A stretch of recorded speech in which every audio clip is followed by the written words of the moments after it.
नमस्कार दोस्तों, मैं प्रियंका देवा से नवभारत के द टाइगर स्टोरी में आपका स्वागत करती हूँ। आप जानते ही होंगे कि 29 जुलाई को हम टाइगर्स डे के रूप में मनाते हैं। टाइगर्स जंगल के इकोसिस्टम के लिए बहुत ही महत्वपूर्ण पशु हैं। आइए मिलते हैं आज के हमारे मेहमान शिवेंद्र गौर से, जो हमें इस विषय में और विस्तार से समझाएंगे। शिवेंद्र जी एक फिल्म मेकर है। इन्होंने कई अलग अलग विषयों पर डॉक्यूमेंट्रीज बनाई हैं।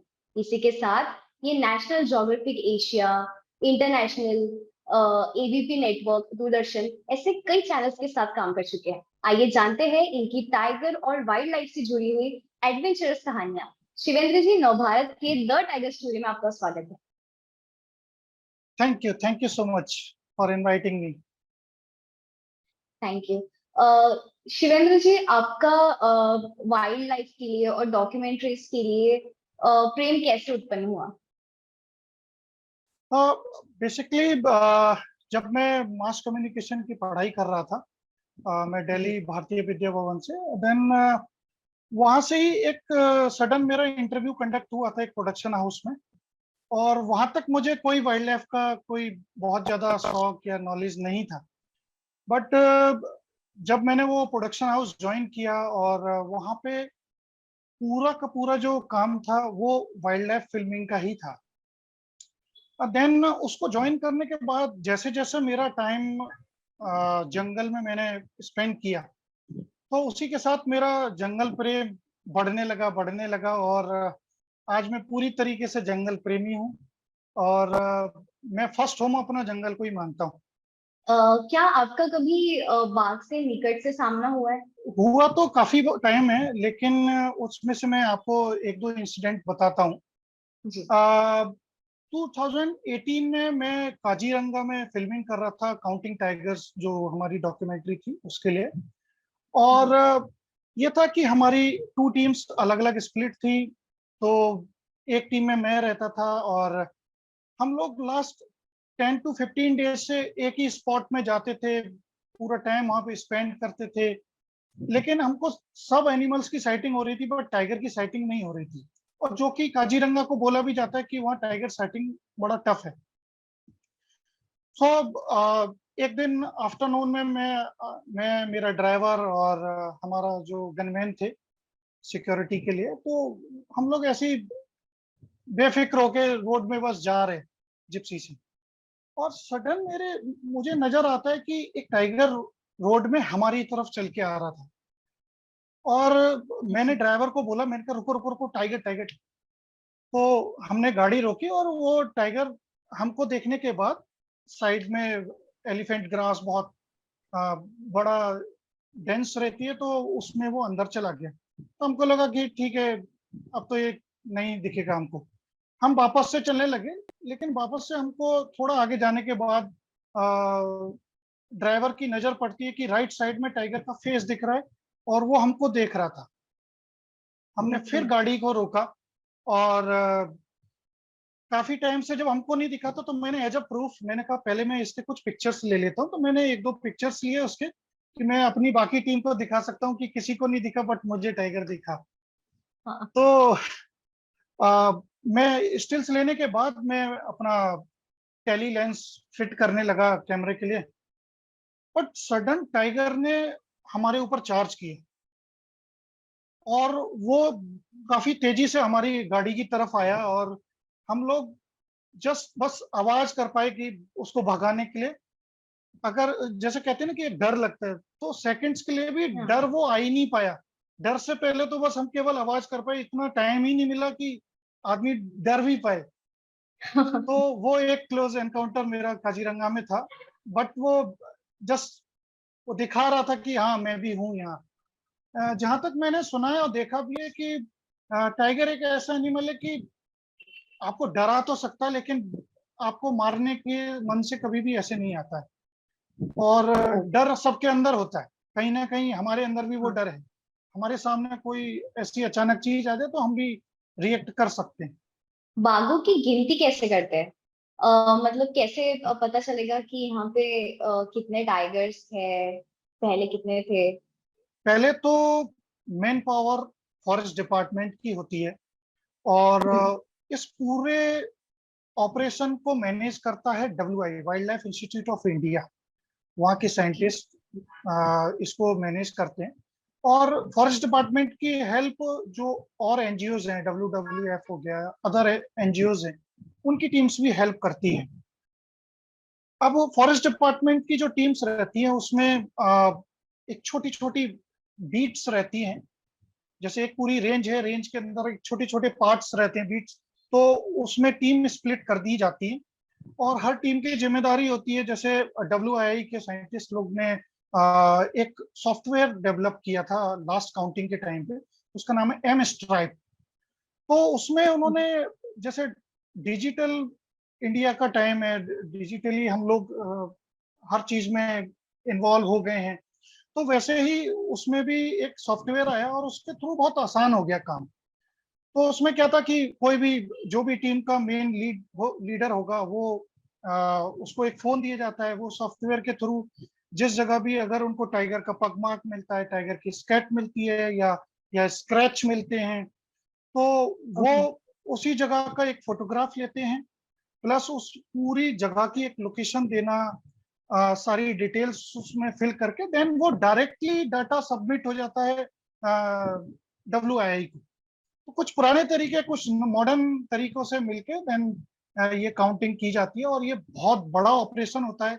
ये 4 साल की मेहनत होती है, क्योंकि एवरी 4 ईयर में ये टाइगर एस्टिमेशन प्रोग्राम जो NTCA कराता है, तो ये हर 4 साल में होता है। तो ये 4 साल के बाद हमें पता लगता है कि कितना टाइगर काउंट हुआ है। तो ये बहुत बड़ा ऑपरेशन है और बहुत हजारों लोगों की मेहनत। जी, फॉरेस्ट में रेंजर्स होते हैं और पेट्रोलिंग के दौरान कभी आप ऐसा देखा है आपने कि रेंजर्स पर ही टाइगर्स ने अटैक कर दिया हो? मुझे 2-3 इंसिडेंट के बारे में पता है। जैसे एक रणथंबोर का बहुत फेमस इंसिडेंट हुआ था 2010 में। हम्म। मिस्टर शेखावत, दौलत सिंह शेखावत वहाँ के रेंजर थे। और एक टाइगर की मूवमेंट एक गांव के आसपास काफी टाइम से हो रही थी, तो उसमें एक विलेजर की डेथ भी हुई थी और कुछ गांव के कैटल्स को भी हार्म किया था टाइगर ने। जी। तो फॉरेस्ट डिपार्टमेंट ने, पुलिस डिपार्टमेंट ने बहुत बड़ी एक 200-300 लोगों की टीम बनाई और उस एरिया में पहुंचे और वो वहां पे काम कर रहे थे। तभी उस ऑपरेशन को लीड कर रहे थे मिस्टर दौलत सिंह शेखावत। और जब वो उनको ट्रैंकुलाइज करना था बेसिकली उस टाइगर को, और ट्रैंकुलाइजेशन के दौरान अचानक से टाइगर ने उनके ऊपर हमला कर दिया हमला कर और दिया। उनको बहुत ज्यादा इंजरीज हुई उस टाइम पे। और जब भी डिसाइड किया गया कि उनको एयरलिफ्ट करके ही बचाया जा सकता है, तो उस टाइम के वहाँ के जो फॉरेस्ट मिनिस्टर थे, उन्होंने जयपुर से उनको हेलीकॉप्टर के द्वारा वापस रणथंभौर रेस्क्यू। से जयपुर बुलाया और उनकी जान बचाई गई। तो अच्छा। इंजर्ड भले ही हुए, लेकिन उनका जो, क्योंकि उनको भी पता है कि वो एनिमल ने चाह के कुछ ऐसा अटैक नहीं किया, वो एक सडन हाँ। था कि अपने बचाव में उसने वो वैसा किया। हाँ। दुधवा नेशनल पार्क जो उत्तर प्रदेश में है, वहां पे भी एक रेंजर पॉइंट बना हुआ है एक, और वो भी जस्ट एक फॉरेस्ट गार्ड के साथ बाइक से ट्रेवल कर रहे थे जंगल में, और टाइगर ने सडन अटैक किया था, तो उसमें उनकी डेथ हुई थी। तो ऐसे कुछ इंसिडेंट्स हैं जंगल में, और ये होते रहते हैं। इसमें ना तो वो फॉरेस्ट डिपार्टमेंट के लोगों की गलती है, ना वो एनिमल की गलती है। सर, बाघों की मौत का सबसे आम कारण क्या होता है?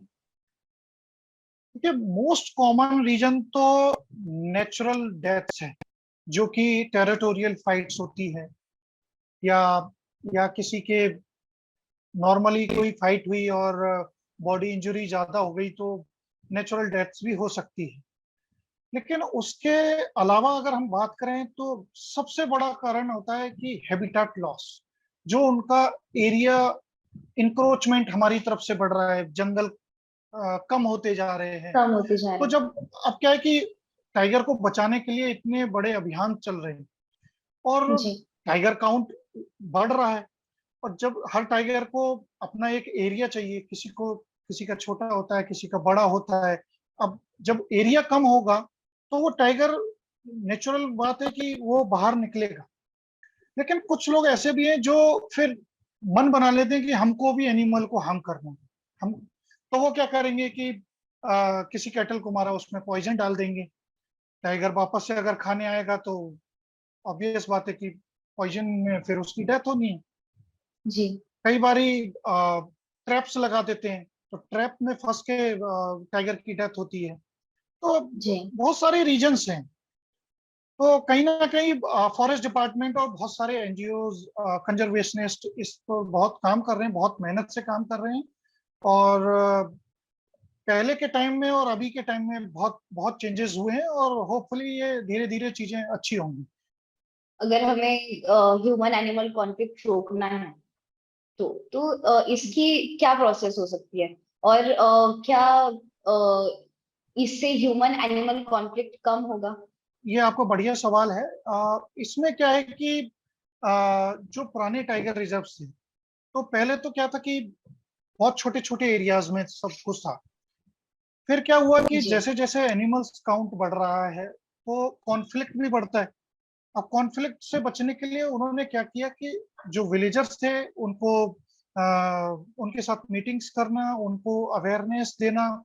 अच्छा जीवन के लिए जो जरूरी चीजें वो आपको नहीं मिल पाएंगी, तो उनको वो चीज समझाई जाती है, और उनको एक सर्टेन अमाउंट जो गवर्नमेंट डिसाइड करती है वो उनको दिया जाता है, और उनको कहीं जंगल के बाहर शिफ्ट किया जाता है। तो कुछ जगह में ऐसा होता है बहुत आसानी से ये चीजें हो जाती है, लेकिन कुछ जी जगह में फॉरेस्ट डिपार्टमेंट को बहुत बहुत मेहनत करनी पड़ती है। कई बारी उनके बीच फाइट्स भी होती हैं, लेकिन लेकिन end of the day positive result आता ही है, और उनको समझा बुझा के शिफ्ट कर दिया जाता है। सर, बाघ इकोसिस्टम के लिए कितना इम्पोर्टेंट है? बाघ इकोसिस्टम के लिए बहुत इंपॉर्टेंट हो जाता है, क्योंकि कहीं ना कहीं एक साइकिल है। टाइगर बच रहा है तो टाइगर से पहले हमको क्या है कि वो जंगल अगर सेफ है तो उसके अंदर जो पानी है या नेचुरल वाटर रिसोर्सेज हैं वो भी सेफ रहेंगे। ट्रीज सेफ रहेंगे, ग्रासलैंड है वो सेफ रहेंगे। ग्रासलैंड सेफ है तो जो टाइगर के लिए प्रे बेस है, जो चाहे वो हिरन है, सांबर है, और अदर एनिमल्स हैं, उनको खाने के लिए भी अच्छा होगा, और उनको छिपने के लिए, उनकी फैमिलीज, उनके बच्चों के लिए, ये भी उनके लिए भी अच्छा है। और जब जी प्रे बेस बढ़ेगा तो टाइगर के लिए भी आसान होगा, तो टाइगर का भी काउंट कहीं ना कहीं बढ़ेगा। और जी टाइगर है तो हम कहीं ना कहीं जंगल को बचा पा रहे हैं, क्योंकि जिस दिन टाइगर नहीं होगा तो कहीं ना कहीं हम जंगल्स को, मुझे जो उम्मीद है, वो खो देंगे। Thank you so much sir. बहुत ही अच्छा ये कॉन्वर्सेशन था, और आज हमें बहुत सारी टाइगर से रिलेटेड और जंगल से रिलेटेड हमें बहुत सारी आज बातें पता चली है जो शायद हम पहले से नहीं जानते थे। नवभारत से थैंक यू। जुड़ने के लिए आपका बहुत बहुत धन्यवाद sir. Thank you so much.